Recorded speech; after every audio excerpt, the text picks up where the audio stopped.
নতুন ঘোষণা দিলেন সামান্তা।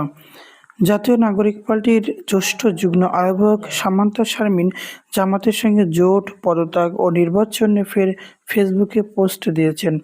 সোমবার ২৯ ডিসেম্বর রাতে দেওয়া পোস্টে আসন্ন জাতীয় সংসদ নির্বাচনে অংশ না নেওয়ার ঘোষণা দিয়েছেন তিনি। একই সঙ্গে এর ব্যাখ্যাও দিয়েছেন সামান্তা শারমিন। ফেসবুকে তিনি লেখেন, মধ্যমপন্থায় পৌঁছানো কোনো সহজ বা তাৎক্ষণিক প্রক্রিয়া নয়। ভিন্ন মতাদর্শ ও রাজনৈতিক অভিজ্ঞতা থেকে আসা মানুষদের সমন্বয়ে গঠিত জাতীয় নাগরিক পার্টিতে মতভিন্নতা, অভ্যন্তরীণ বিতর্ক স্বাভাবিক ও অনিবার্য।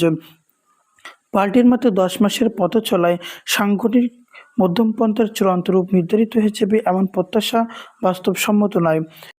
সাম্প্রতিক সময়ে নির্বাচনী কৌশল বিশেষায়িত জামাতে ইসলামীর সঙ্গে নির্বাচনী জোট ও আসন্ন সমঝোতার প্রশ্নে পার্টির ভিতরে ভিন্ন ভিন্ন অবস্থান স্পষ্ট হয়েছে। আমি এ বিষয়ে আমার ভিন্নমত প্রকাশ করেছি। প্রত্যেকে নিজ নিজ রাজনৈতিক বোঝাপড়া ও বাস্তবতার মূল্যায়নের ভিত্তিতেই অবস্থান নিয়েছে।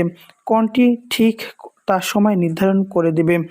যেহেতু আমি এই জোটে গঠনের সিদ্ধান্তকে সঠিক মনে করি না, আবার একই সঙ্গে পার্টি থেকে এই মুহূর্তে আপাতত পদত্যাগ করছি না, তাই এনসিপি জামাতের জোটের অংশ হিসেবে নির্বাচনে অংশগ্রহণ করা কিংবা জামাতের কাছ থেকে কোনো ধরনের সাংগঠনিক বা আর্থিক সহায়তা গ্রহণ করা আমার কাছে নৈতিকভাবে গ্রহণযোগ্য নয়।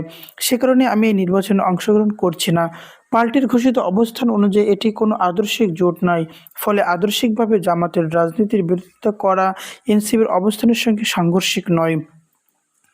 জামাতের সঙ্গে নির্বাচনী জোট গঠনের বিষয়ে এনসিপির এই সিদ্ধান্ত নিঃসন্দেহে একটি গুরুত্বপূর্ণ রাজনৈতিক মোড়। এর ফলাফলের সঙ্গে পার্টির ভবিষ্যৎ রাজনীতি অঙ্গাঙ্গিভাবে জড়িয়ে গেছে। একই সঙ্গে এনসিপির ভিতরে আমার নিজের রাজনৈতিক ভবিষ্যৎও এই সিদ্ধান্তের পরিণতির সঙ্গে নিবিড়ভাবে যুক্ত। আমি আমার অবস্থানের রাজনৈতিক ফলাফলের জন্য অপেক্ষা করব।